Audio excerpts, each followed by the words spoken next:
할렐루야. 우리 기독교 절기 가운데 가장 기쁘고 즐거운 절기가 부활절인지 않나 생각을 합니다. 예수님이 땅에 탄생하신 성탄절도 귀하고, 그리고 다른 모든 절기도 귀하지만은 그 가운데 사망 권세 깨뜨리고 이기셔서 더 이상 죽음의 역사가, 어둠의 역사가, 또한 사단 마귀의 권세가 우리를 틈타지 못하기 때문에 우리는 부활주의를 최고의 절기로 지키면서 하나님 앞에 기쁨으로 드리는 줄로 믿습니다.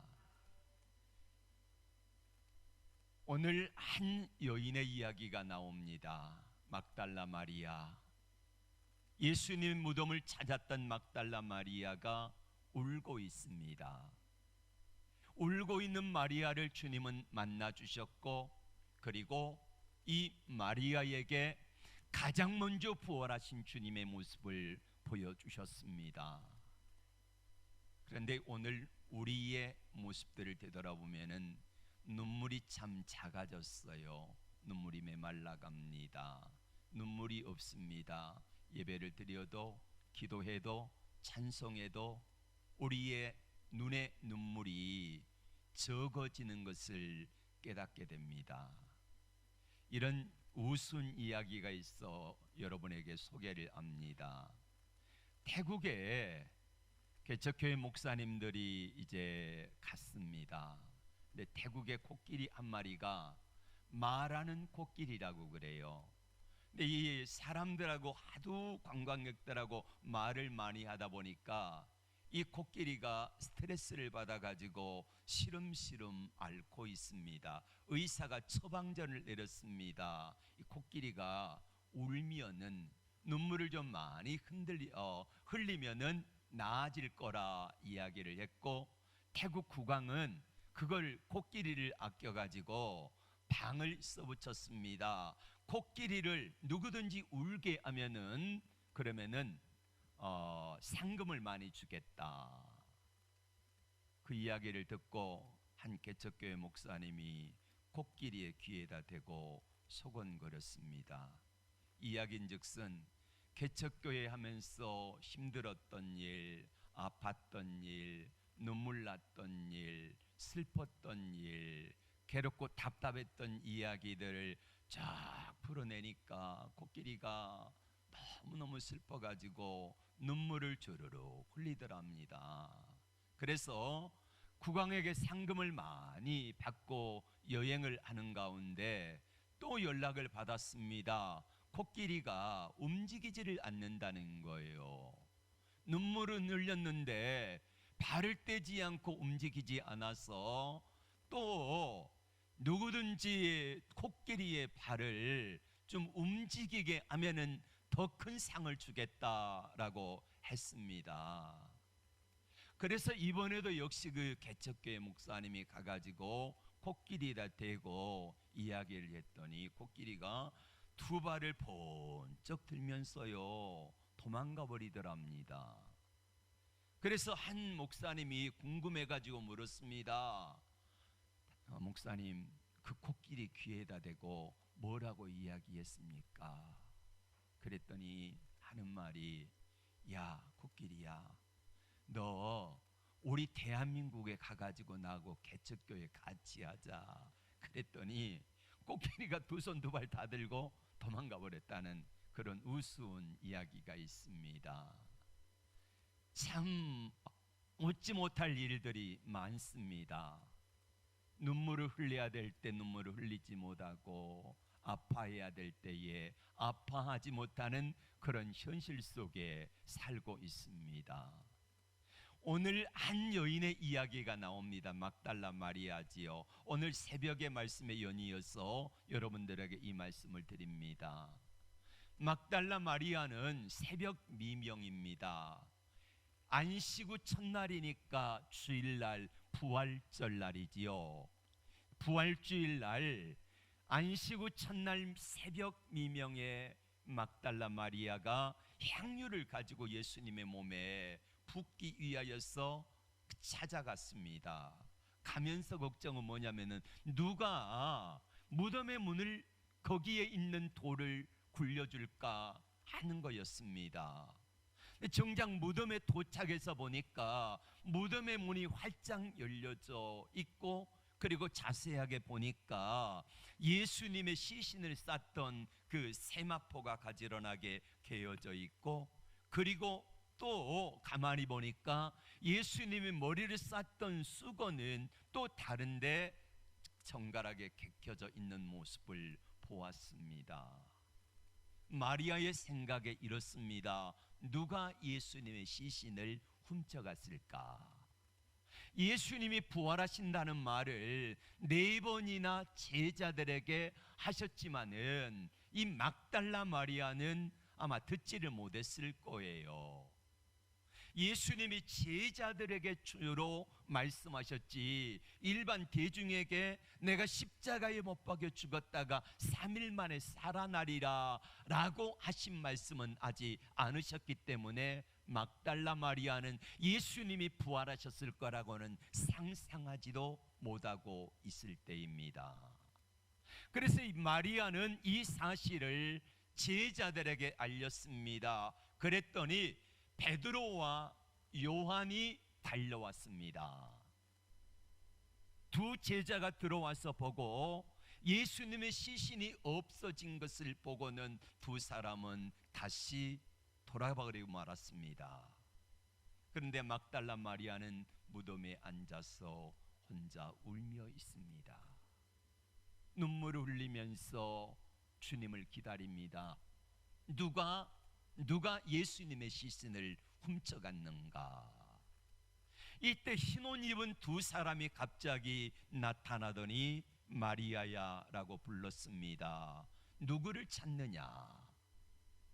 마리아의 입장에서는 흰옷 입은 두 천사가 천사인 줄을 알아보지 못하고 동산지기인 줄 알고 이렇게 말했습니다. 누가 예수님의 시신을 도둑질해 갔습니다.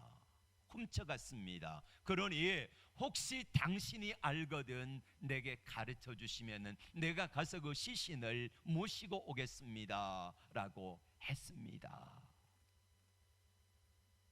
그리고 있는데 뒤에서 마리아야 다시 누가 부릅니다.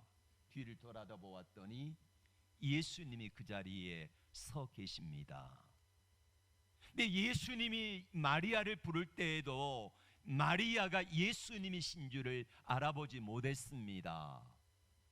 근데 예수님이 마리아의 이름을 부르시고 그리고 예수님이 자신을 나타내 보일 때에 그때야 막달라 마리아가 예수님이신 줄을 알아보게 됩니다. 그리고 예수님은 이렇게 말씀하지요.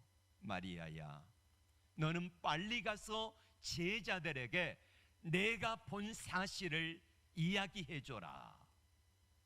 그리고 갈릴리에 가서 나와 만나자 하라 라는 말씀을 하셨습니다.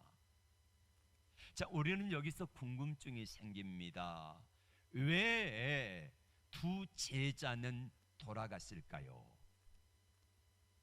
왜 두 제자 베드로와 요한은 돌아갔는데 막달라 마리아는 거기 끝까지 남아서 부활하신 주님을 만날 수 있었을까요? 왜 천사들이 나타나는데 세 제자, 두 제자와 막달라 마리아 세 사람이 함께 있을 때에 그 자리에 나타나셔서 말씀하시면은, 보여주시면은 얼마나 좋아요. 또 부활하신 예수님이 세 사람이 함께 있을 때 나타나가지고 야 베드로야 나 부활했어, 요한아 나 부활했어, 막달라 마리에게 말씀하시고 보여주셨던 것처럼 그렇게 하셨더라면 얼마나 좋았을까요? 그런데 예수님은 왜 두 제자가 돌아가고 난 다음에 막달라 마리아 혼자 있을 때 나타나가지고 마리아에게 가가지고 예수님의 부활 소식을 전하게 만드셨을까요? 궁금하지 않습니까? 여러분, 여러분의 부모님이 돌아가셨는데 장례를 치렀습니다. 무덤을 썼습니다. 근데 무덤에 가보니까 3일 만에 가보니까 무덤이 파헤쳐져 있고 관뚜껑이 열렸는데 시신이 없어졌습니다. 그럼 여러분 어떡하시겠습니까? 그냥 돌아가요? 우리 아버지 어머니 없어졌네? 돌아가요? 베드로와 요한이 만약에 자기 아버지가 그랬다고 하면은, 자기 어머니 시신이 없어졌다고 하면은 베드로와 요한이 그냥 버려둔 채 돌아갔을까요? 아닙니다. 만약에 베드로의 아버지가 돌아가셨는데 시신이 없어졌다고 하면은 베드로는 그 자리에서 무덤에서 울며 불며 곡하며 난리가 났을 거예요. 야 요한아, 요한아, 너 빨리 가서 사람들 좀 불러와라. 우리 아버지 시신이 어디로 갔는지, 누가 도둑질해 갔는지 좀 내게 알려다오 라고 하면서 방성태곡하며 무덤에 앉아 울었지 않겠습니까? 그런데 베드로와 요한은 왜 돌아갔을까요? 왜 예수님의 시신이 없어졌음에도 불구하고 찾지 않았을까요? 궁금하지 않습니까? 오늘 새벽에 저는 이야기를 했습니다. 베드로와 요한이 왜 돌아갔을까? 막달라 마리아가 제자들에게 가가지고 했던 말이 있습니다. 무엇입니까? 누군가가 예수님의 시신을 도둑질해 갔다는 거예요. 누가 가져갔는지 모른다는 거예요. 막달라 마리아의 이 말이 우리 주님이 살아생전에 제자들을 데리고 다니면서 첫 번째는 요한복음 16장에서 베드로가 16절에, 마태복음 16장 16절에 주는 그리스도시요 살아계신 하나님의 아들이십니다 라고 고백을 하잖아요. 그러자 예수님은 이를 알게 한 분이 내가 아니라 너의 아버지 하나님이 너에게 알게 하신 것이다 라고 말씀하시면서 그 다음 절 이렇게 말씀합니다. 내가 대제사장과 서기관들과 장로들에게 예루살렘에 들어가면은 잡혀가지고 저들에게 팔리우고 십자가에 못 박혔다가 3일 만에 다시 살아나리라. 이 사실을 제자들이 있는 곳에서 한 번도 아니고 두 번도 아니고 세 번도 아니고 네 번씩이나 이야기를 했습니다.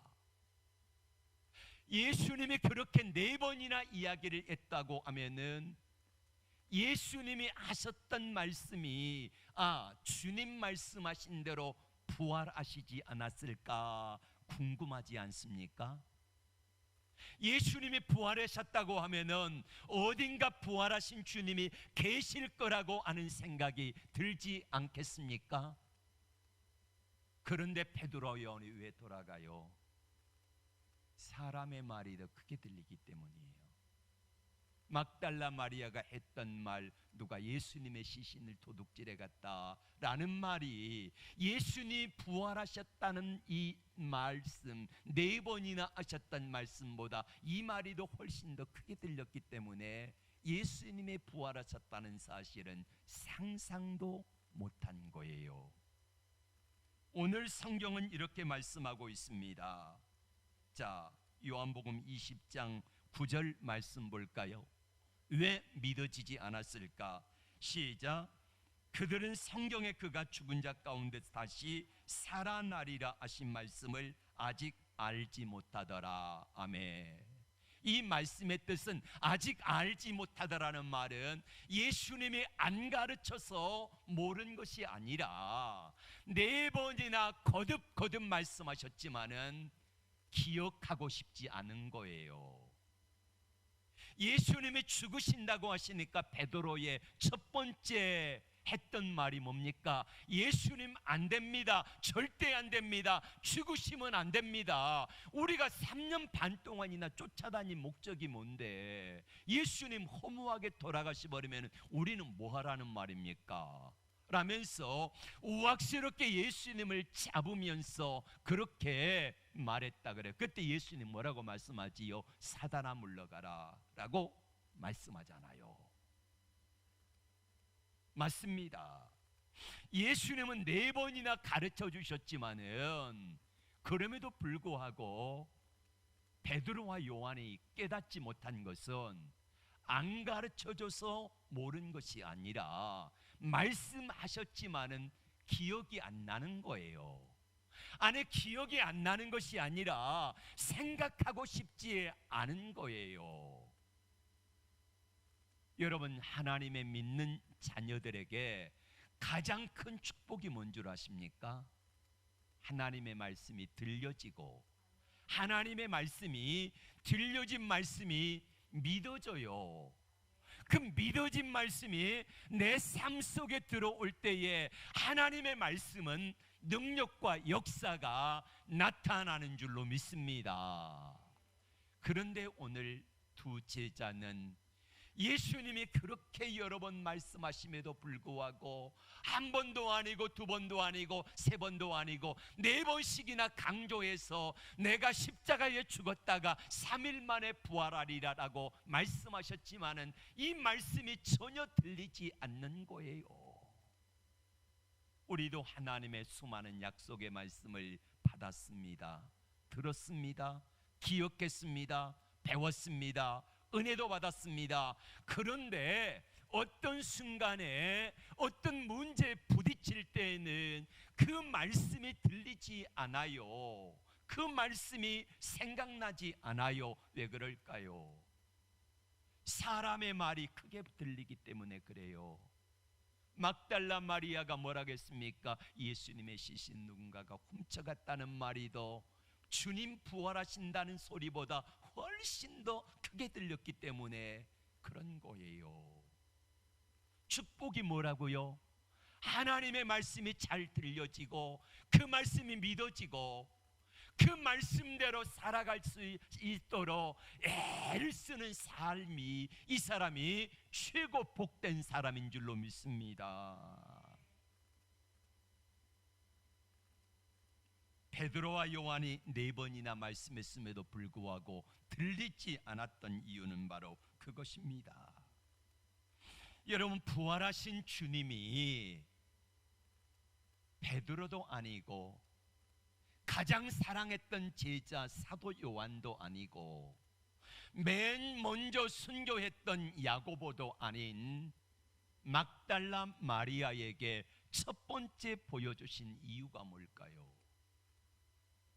왜 막달라 마리아에게 첫 번째 보여주셨을까요?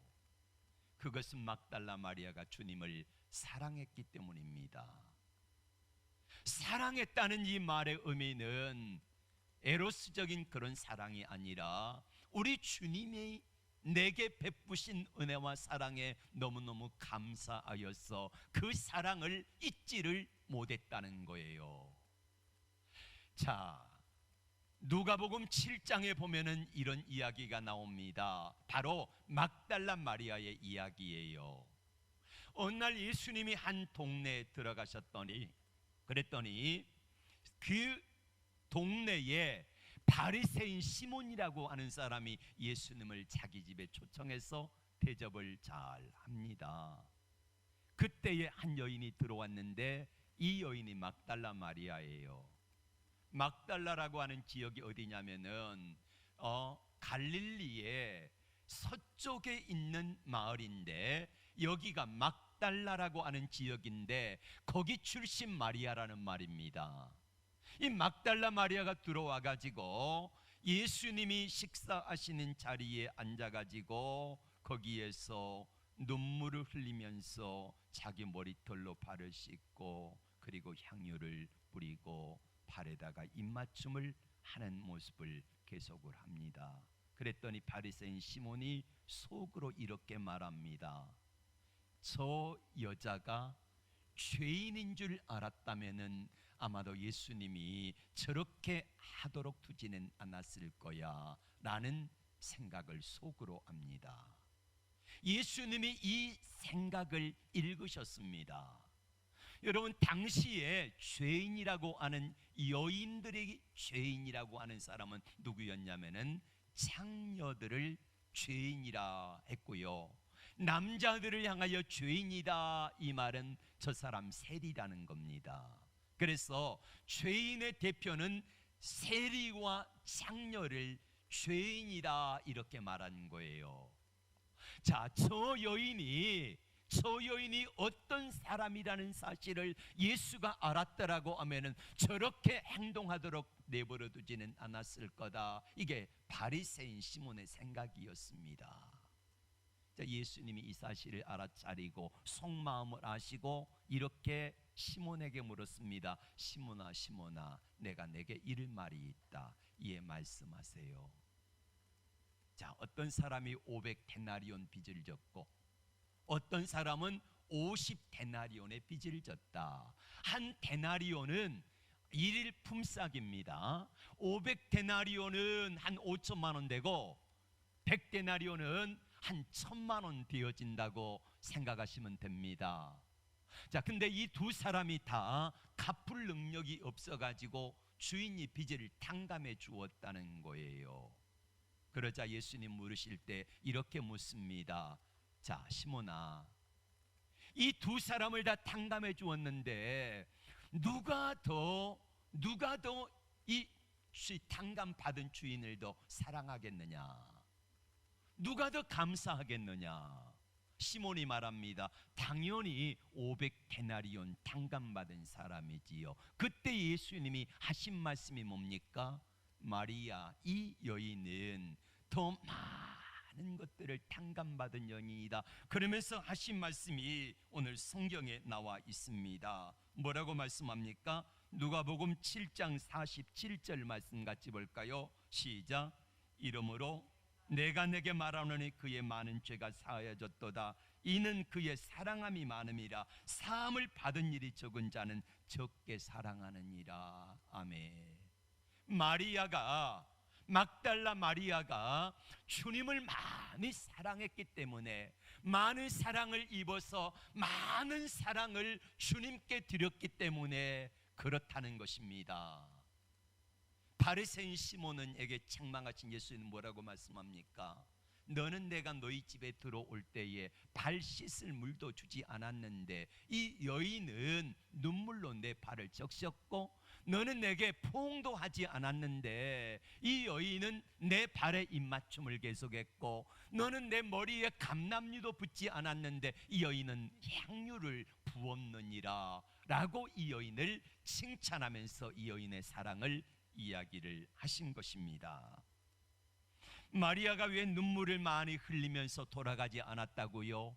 주님을 많이 사랑했으니까, 주님의 사랑을 많이 받았으니까 그 받은 사랑을 어떻게 하면 돌려드릴 수 있을까 하는 그 생각에 막달라 마리아는 다른 제자 두 사람이 돌아갔지만은 돌아가지 아니하고 그 자리에 있었던 것입니다. 여러분, 베드로는 이 사랑을 받지 않았을까요? 요한은 이 사랑을 받지 못했을까요? 아닙니다. 막달라 마리아가 받았던 사랑보다 훨씬 더 많은 사랑을 베드로와 요한은 받았는데, 그럼에도 불구하고 돌아간 이유가 뭘까요? 왜 돌아갔을까요? 베드로와 요한이 예수님을 따른 목적이 뭡니까? 베드로와 요한이 예수님을 따르는 목적이 뭐예요? 예수님을 사랑해서 따랐습니까? 예수님을 존경해서 따랐습니까? 아닙니다. 베드로와 요한이 예수님을 따른 목적은 딱 한 가지입니다. 출세와 성공입니다. 돈입니다.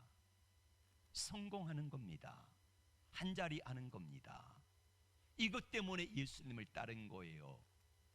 예수님이 예루살렘 성에 올라가셔서 왕이 되어지면은 베드로가 국무총리가 되어지고, 그리고 다른 제자들 다 한 자리씩, 장관 한 자리씩 할 줄로 생각했는데, 그런데 예수님께서 허무하게 돌아가 버리자 베드로와 요한은 더 이상 예수님께 관한 소망이 없었던 거예요.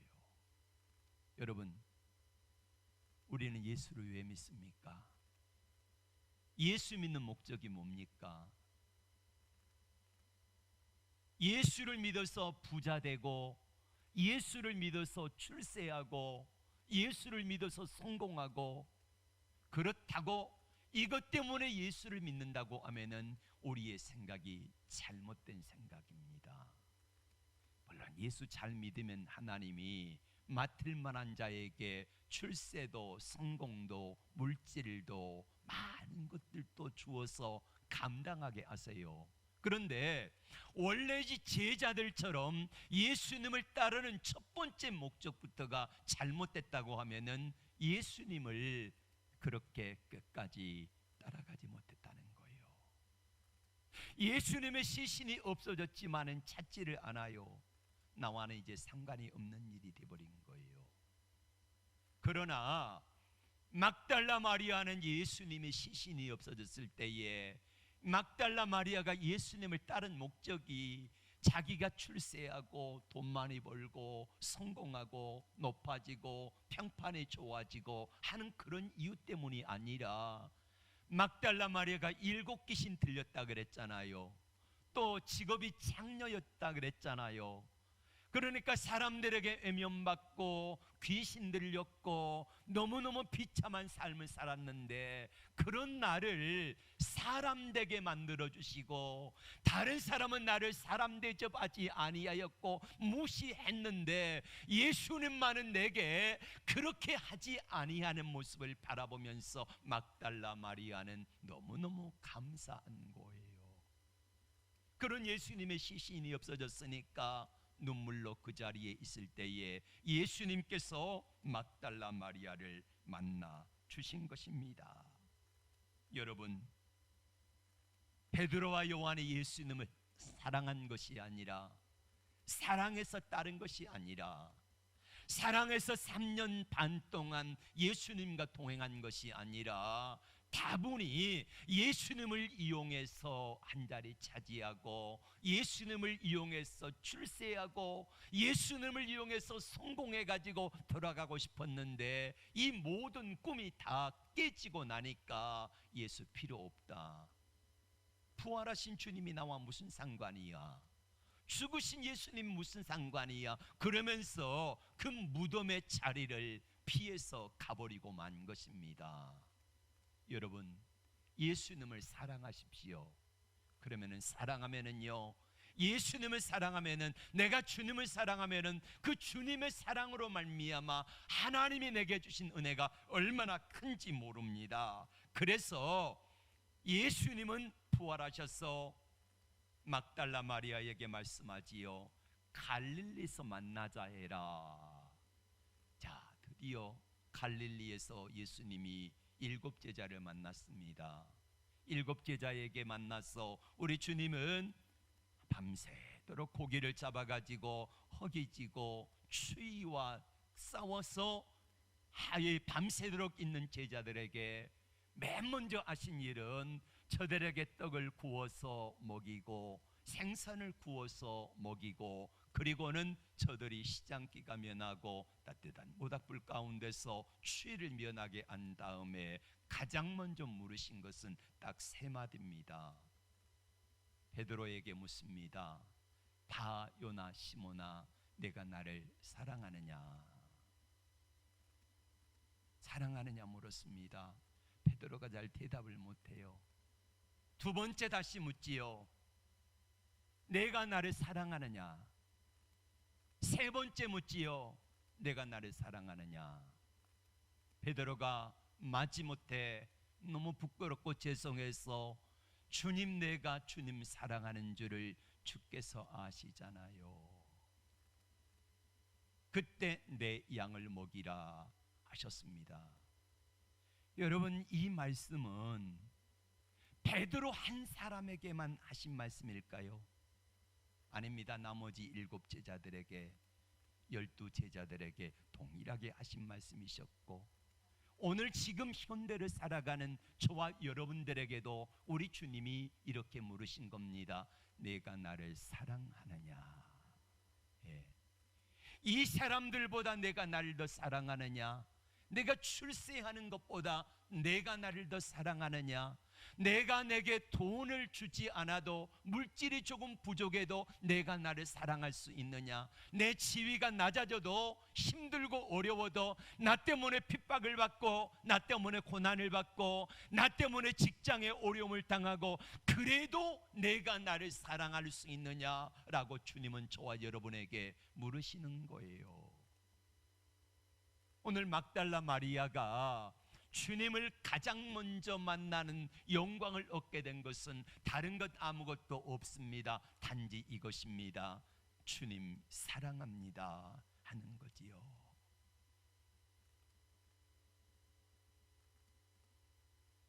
막달라 마리아는 주님을 사랑하기 때문에 그저 눈물을 흘리고 있습니다. 여러분, 우리는 점점 눈물이 말라가고 있습니다. 예전에는 예배 드리다가 눈물이 그렇게 많았고, 기도하다가도 눈물을 흘리고, 찬양만 해도 눈물이 주르륵 흘려지고, 무슨 말씀만 들어도 예배 시간에 설교를 듣다가 눈물을 흘리고, 그래서 우리 한국의 초대교회 성도들의 별명이 뭐였냐면요, 울보들이었습니다. 새벽에 기도하는 사람들 오면은요, 안 우는 사람이 거의 없어요. 다 울어요. 며느리의 슬픔 때문에 울고, 너무 가난해서 울고, 자식들의 장래를 생각하니까 울고, 여러 가지 것들 때문에 울고, 나라와 민족을 위해서 울고, 여러 가지 하나님께 예배를 드릴 때마다 울면서 그렇게 기도했는데, 우리가 기도하면서 울어본 적이 언제입니까? 예배 드리다가 울어본 적이 언제입니까? 찬송을 부르다가 울어본 적이 언제입니까? 어떤 분이 그러더라고요. 자기 아내는 트로트만 들으면은 그렇게 눈물이 난대. 예. 트로트를 들으면은 눈물이 나는데, 근데 찬송 부는 때는 눈물 한 번도 안 흘린대. 예. 왜 그럴까요? 트로트를 그렇게 많이 사랑하니까 눈물이 날까요? 예? 이게 현실입니다. 우리의 눈에 눈물이 사라지고 메말라 갑니다. 하나님께 기도하며 말씀 듣고 예배 드리며 눈물이 나요. 주님을 사랑하게 눈물이 나고, 주님 감사해서 눈물이 나고, 나의 연약함 때문에 눈물이 나고, 나 같은 죄인도 구원받았다는 사실에 눈물이 나고, 믿음이 연약한 성도를 보면 눈물이 나고, 환우들을 보면 눈물이 나고, 그리고 나라와 민족과 교회와 여러 가지 것들을 생각하면 기도할 때마다 눈물이 마를 날이 없었는데, 우리 눈에 눈물이 점점점 말라가는 것은 내 영혼과 심령이 메말라간다는 증거가 아니겠습니까? 사랑하면 눈물이 나요. 감사해서 눈물이 나고, 너무너무 못해줘서 미안해서 눈물이 나고, 예. 어떻게 살아갈 것인가 생각하니까 눈물이 나고, 이런 눈물이 많아진다는 것입니다. 여러분, 존 워너메이커를 아십니까? 미국의 백화점 왕입니다. 이 존 워너메이커가 12살쯤인가 되었을 때에 벽돌 공장에서 일했습니다. 이 당시에 미국이라는 나라는 우리나라 옛날처럼 포장된 그런 도로도 별로 없었고, 교회도 역시 마찬가지였습니다. 예배당에 가는 길이 늘 비가 오기만 하면은 질척거려 가지고 장화를 신지 않으면은 예배당을 들어갈 수가 없어요. 그래서 예배당에 장화를 신고 질척이는 길을 걸어서 들어오면은 온통 예배당이 뻘밭이 돼버리고 맙니다. 근데 12살 이 존 워너메이커 눈에 그게 보인 거예요. 하나님의 성전인 예배당이 사람들의 발자국에 의해서 뻘밭으로 더러워지는 그런 모습을 바라보면서 마음속에 이런 생각이 드는 거예요. 옛날에는 주급으로 받잖아요, 그 나라는. 그래서 주급으로 월급을 받으면은, 그러면은 그 가운데서 벽돌을 자기가 살 수 있을 만큼 사가지고 와서 오는 예배당 길목에다가 깔기 시작했습니다.